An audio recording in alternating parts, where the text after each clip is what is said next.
So, you did day 3 on your own, which is absolutely fine. But I just want to go over kind of what we did. So, take a mindful minute, pick a sensation, just like you've done the first couple of times. Focus on that for 2 minutes, breathe, whatever. And then your task is to take an hour or two, somewhere in there, to write, expand on the framework that you built on day 2. Yeah. 2.5 pages. Awesome, that's great. Then you were supposed to explore what you wrote there, let your mind wander around for about 15 minutes, just kind of reading it and thinking. And then step back into 15 minutes of focus-free writing. And really primed by what you wrote, reviewing what you wrote, and then just kind of writing after you let your mind wander a little bit. And then your last task for day 3 was to take about 10 minutes and list additional questions, which you got all of that. So, awesome. Journaling is really just a chance for you to reflect on how this process is going for you. And I gave you that list of questions to consider when you're reflecting. Okay, flow. I believe you're familiar with what flow is. Are you not? I'm assuming it's just kind of how the story flows in a, I don't know, chronological or understandable way. Cool. So, yes, I'm talking about a different kind of flow. Have you ever been in the middle of something that you're really focused on? Maybe it was writing, maybe it's something else that you enjoy doing. It takes some level of skill to do. You have to concentrate a little bit on it, and you begin, and then you sort of lose track of time. And when you finish, you look at the clock and you're like, how has it been 2 hours? That is a little bit of an example of flow, where some people might talk about it as almost like an out-of-body experience, where you're doing the thing, but you almost feel like you're watching yourself do the thing. You definitely can lose track of time. You can get so immersed in it that things just click. So I'd be curious to know, for this particular writing assignment, did the time go super fast? Did the words just flow out of you? Did you have to really work hard to find them, or was it just like... It was kind of in between. It flowed for a while, and there'd be moments where I kind of stopped and rethink where I was going, and then it would kind of start to flow again, and then I think I ended up actually spending like at least 2 hours. Cool. If it didn't feel like 2 hours, then most likely, Not at least really. for part of it, you're in a bit of flow. I think it's cool to hear that you had at least periods where you're like, that was, words were just like coming out no problem, and then I had a little block. That's a great moment to go, okay, I'm going to step back into mindfulness for a couple of minutes. Or we talked about incubation. I'm going to go take a walk. Take my notepad with me so that on that walk, the idea sparks. You can just write it down real quick and you don't lose it. That was the nice thing about up there. He's in the woods, so it's just peaceful, quiet. Yeah, so you got to take a trip earlier this week, leaving out for South a few Carolina, days. but Yeah. he has like 10 acres, and it's like all woods. And so there you go. You took what we talked about the first couple of lessons with seeking incubation periods, and you were able to apply that. That's great. All right, so you experience flow, find a block. Now you have a couple of tools. You can step away, let things kind of bake. You can do a mindful minute where you don't physically step away, but mentally or somewhere else. By the way, that's also a great time to just do free writing, and you can do focused or unfocused, whatever is appropriate for where you are. Any idea why I asked you to write questions down multiple times a lesson? Uh, so that's kind of what helped me go back and forth, kind of restructuring it and eventually choosing the questions that I wanted to focus on. Basically, it helped me organize it and choose the key points that I wanted to cover and what to remove and things like that. Okay, organization, what's important, what's extra. Um, a lot of, I would say that a lot of times our writing is trying to answer a question. And maybe there's a bunch of questions, but ultimately, if you can get to that one, like, core question that you're trying to answer, now you have something to write around. One of the reasons I encourage, hey, every day I want you to spend 10 minutes just sitting down, writing questions about whatever you've been doing. The more questions you ask, the more possibility you have for interesting connections. Things that you're writing about. You started with looking at the picture of the little mountain with the stream and the trees, and that sparked in you this memory of camping and fishing and sleeping out under the stars and hearing all the sounds. If you don't ask why, you might write something and it just might be kind of surface level stuff. And there's a lot of research we could dive into if you want that talks about creative types and how curiosity tends to be like a pretty common quality. So I've forced it. I'm like, all right, I want you to sit, read what you've written, think, ruminate, and then I want you to ask yourself a bunch of questions. And somewhere in there is going to be at least one important question that you should explore how to answer. And then ideally, those will feed back into what you've written, and as you said, help you organize. Now you can take those questions, and now you get like an architectural scaffolding, right? That you can go, all right, this section answers that question. The big question gets answered here at the end, right? Okay, and then the last question I have on here is why mindfulness, but we kind of already talked about that. Default mode network, your wandering mind that will help find those random connections. And then I think, like I said, you hit writer's block. You have that moment. Okay, well, mindfulness may provide you an opportunity to open back up. Cool? Yes, sir. All right. We set a date, so we're good there. At the end of the day today, I will make sure we know which day next week we're meeting and what time. Okay. We're starting with a mindful minute. This is my plan for today, is to mindful minute, review, think, and write about the previous day's writing, analyze your blueprint, and then find the gaps, which may be indicated by questions you still have, things like that, and then spend some time writing.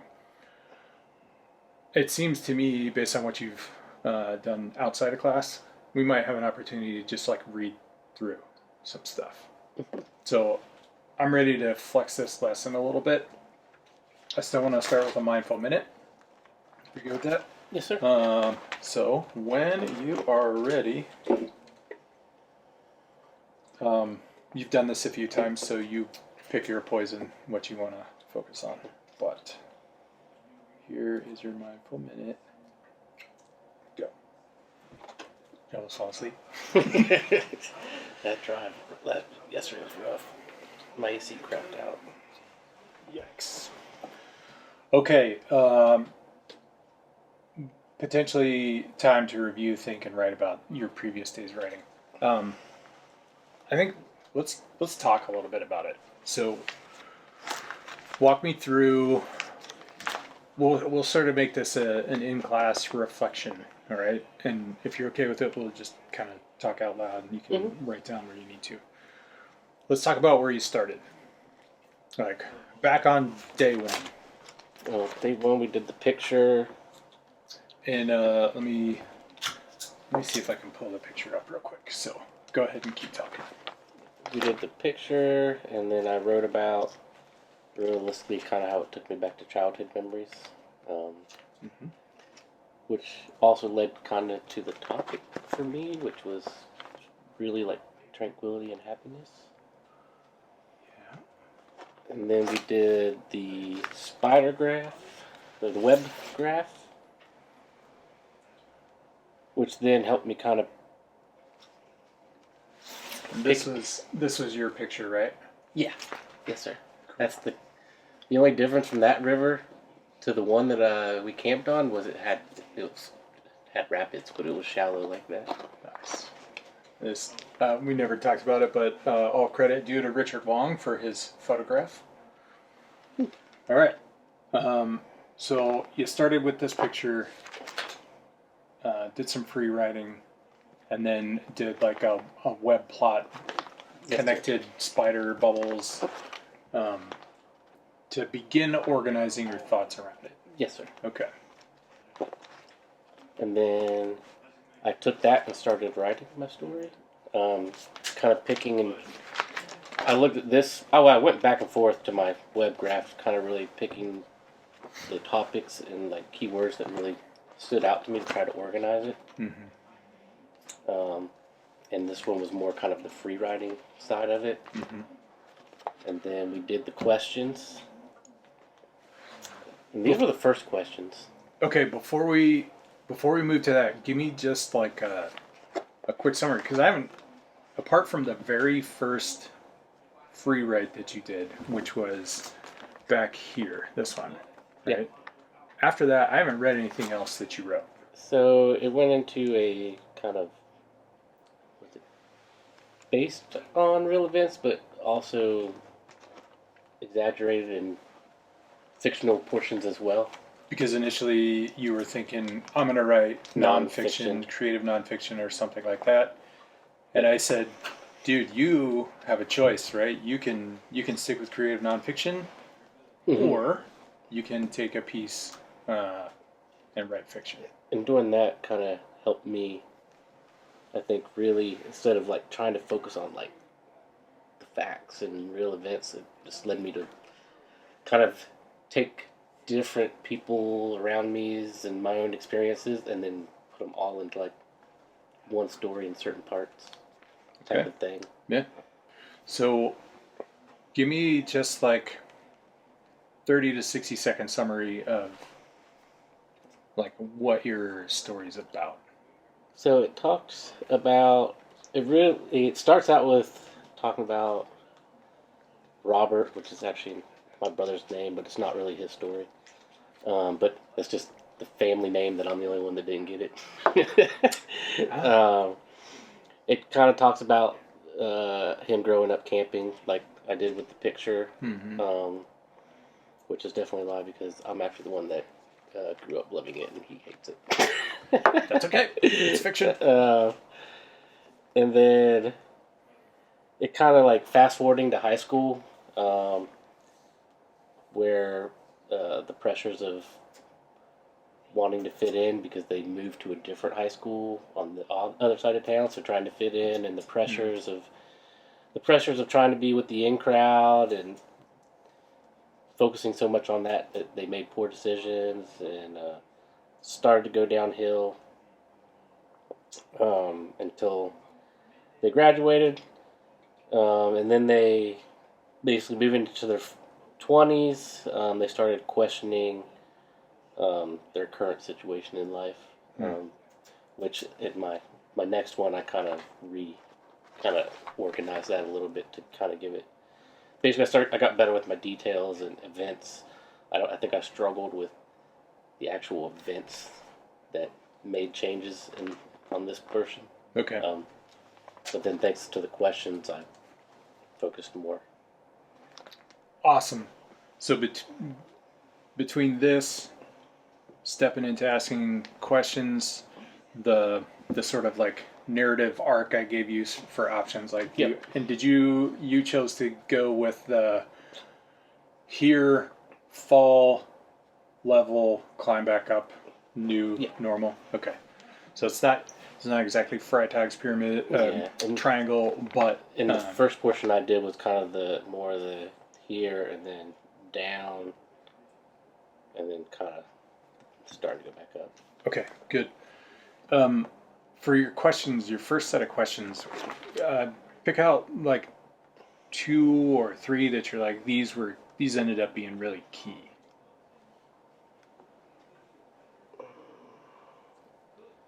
Some of them that I chose was what is happiness to him?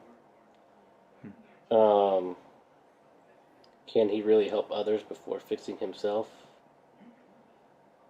And another one was like, what does nature really mean to him? And another big one was, did I say where has life gone? No. That was another kind of a big one. Yeah, I could see a lot packed into Robert's. What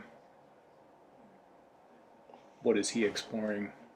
If he's asking where has life gone, there's a lot packed into that. Okay.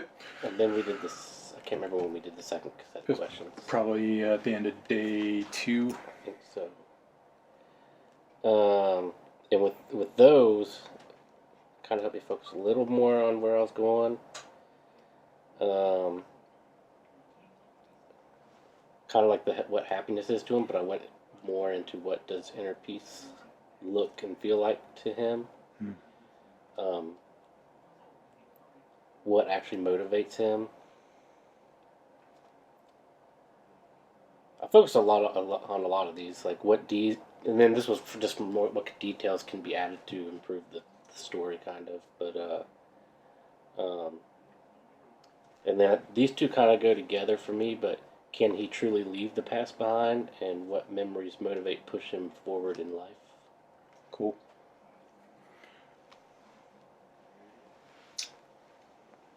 When we move into future writings, these are great ways to reflect as well on what you've written before. And that's after writing and when I went back to writing again, that's kind of how I feel like that's what I was doing.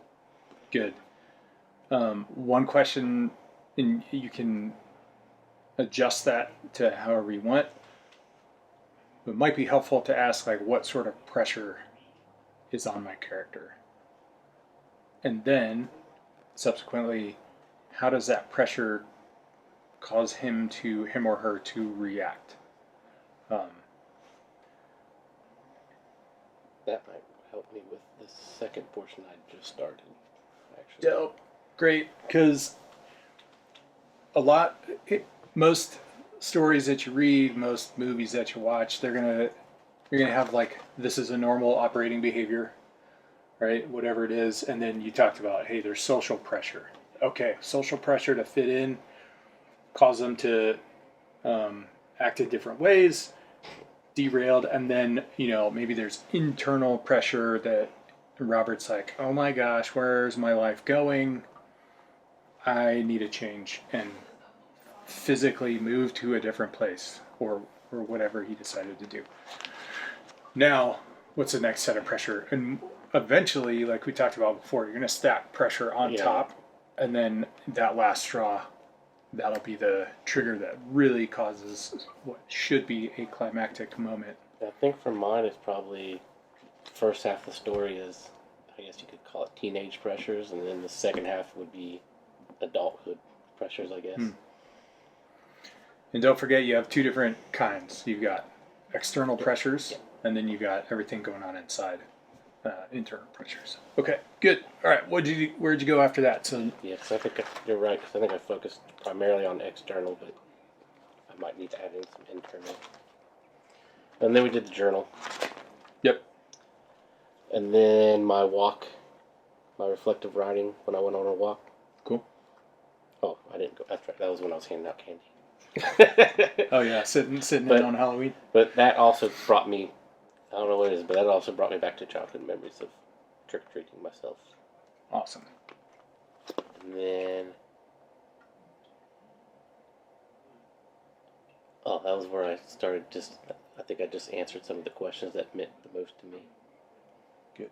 Like where Robert found inner peace, and what it felt like to him.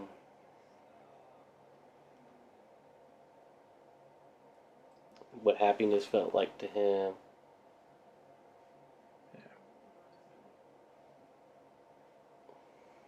So that, I believe, was based on... And motivation. I gave you that list of things to consider in reflection, but then... where is it? Do you have any new questions that are begging for answers? And then I asked you to take a look at those questions. Yep. And... yeah, it came from the additional questions, essentially. Good. Okay. Day 3, 10 minutes to list additional questions about the day's writing. And then use some time to kind of explore that and reflect. Great. Okay. Now, what you have is a couple of pages. Looks like through 2.5. Yep. 2.5 pages. And then you have another set of questions. Yes, sir. Okay. Give me the 30-second plot summary. I don't know if I have this in the right order. Oh, that's okay. That was my hour writing, Okay. which was, page and a half. And then this was my essentially free writing. Okay. But I did these 10 questions based off this portion of free writing. Okay, let's talk about those questions.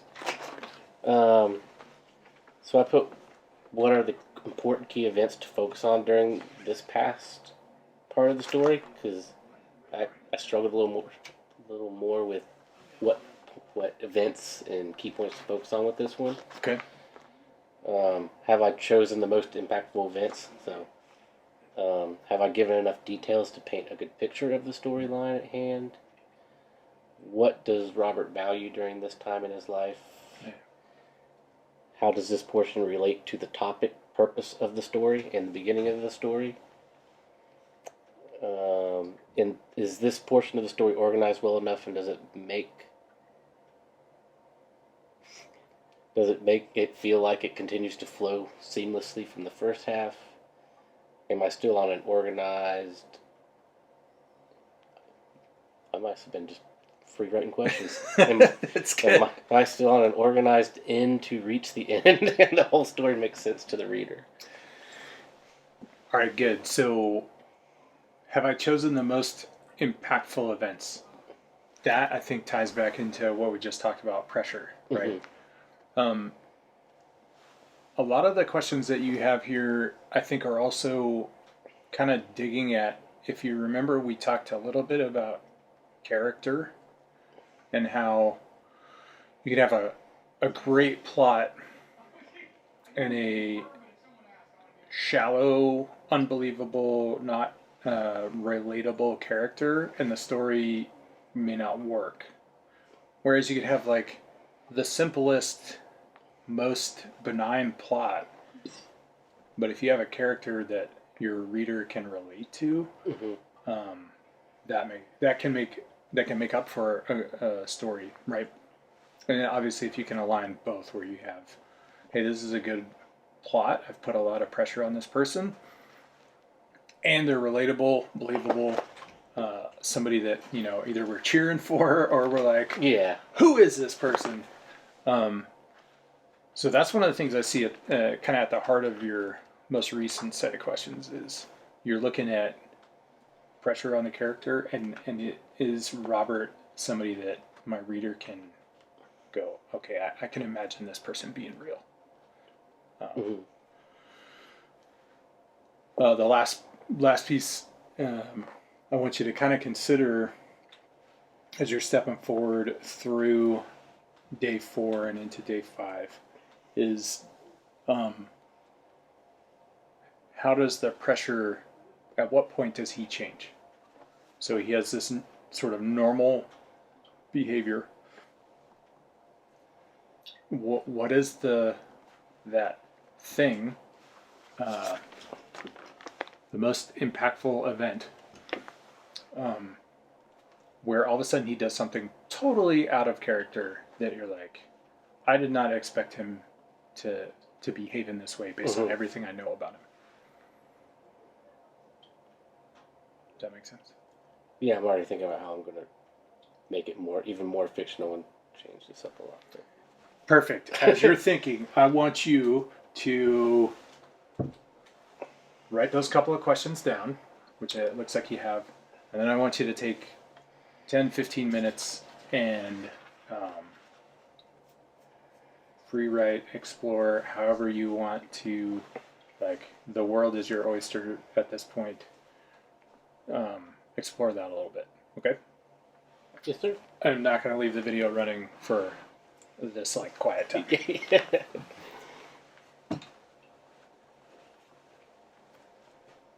Sweet. How did the exploratory writing go? I kind of try to change it up.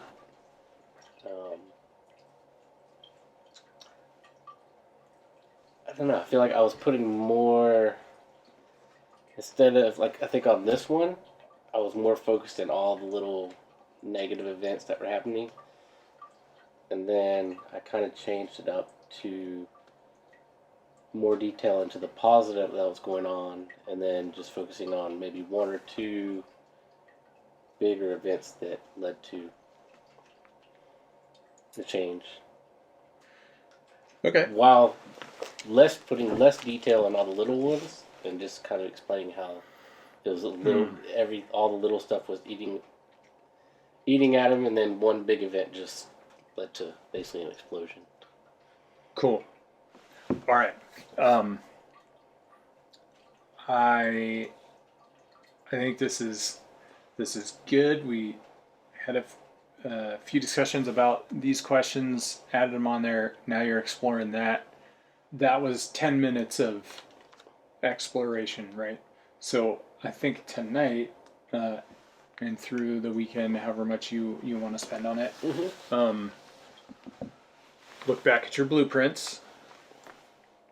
Take sort of your, like, most current revision, see where this stuff fits in, work with your blueprint, and then I want you to try a couple of weird things. I want you to think about the point of view.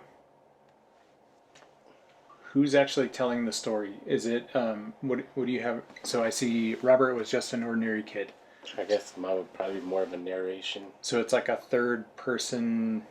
They probably more don't know friendly. everything about the world, so maybe like a limited, omniscient type of thing, where they have insight. Your narrator right now has insight into Robert and the events that are happening, but doesn't have necessarily, like, in-depth knowledge of the other characters that are causing things to happen. Consider what, and I'm not asking you to rewrite the whole thing, but it could be an interesting exercise if you choose to do so. What if Robert was talking, right? If you put it in the first person. There's a weird second person POV where you speak to the reader, and that could be the random narrator speaking to the reader about Robert. But there would be a lot of you, like YOU, in that. The other option is Robert could be, in addition to saying I, he could at times step and, like, talk to the reader. And you could think about that sort of like if you've ever been to a stage production, occasionally the character, a character on the stage will turn and look at the audience and be like, you know what I'm talking about, this, whatever, right?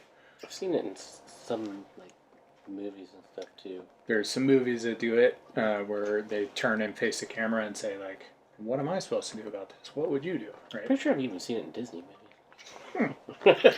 Okay, so that is one possible option for if you just kind of look at your point of view, it can force you to see different things about what's actually happening with the character that otherwise you might not offer the reader. Even if you choose to stick with a third person point of view, that exercise might highlight a detail that you weren't thinking about showing. The last piece that you can do is, especially if you find something that you're considering, like I'm lacking detail here, or as I read it, I'm not sure that the reader will have the full connection to Robert that I want. There's another technique called overwriting. So you can pick a couple of spots that you're like, this should be really important to like character development, and write way more than you expect to keep. For example, you could say, I need a physical description of Robert. And I need the things that, one, make him feel like a real person, and two, reveal to the reader like the kind of decisions he would make. Example, if you put Robert in a business suit based on all his background, there might be a potential mismatch, right? He was totally into camping, and that's like, okay, and now he's wearing a 3-piece suit every day. Okay, now you have something to go, why? Right? On the other hand, if Robert wears torn up jeans and boots, a like ratty trucker cap, and he, I don't know, he listens to this kind of music, he has this kind of car, and it's nothing pretty, but he does the mechanic work on it, so it runs like a dream. Like those kinds of things can kind of reveal a lot about him as a character and a person. And if you overwrite that to this, like, you've given the reader absolutely every detail possible, within reason, about what Robert looks like, what things he does with his free time, the car he drives, just all these things will kind of reveal decisions that he makes. The overwriting then is something that you skinny back down into, like, instead of saying Robert is an excellent mechanic, and then I'm going to list all the reasons why, you might say exactly something where, like,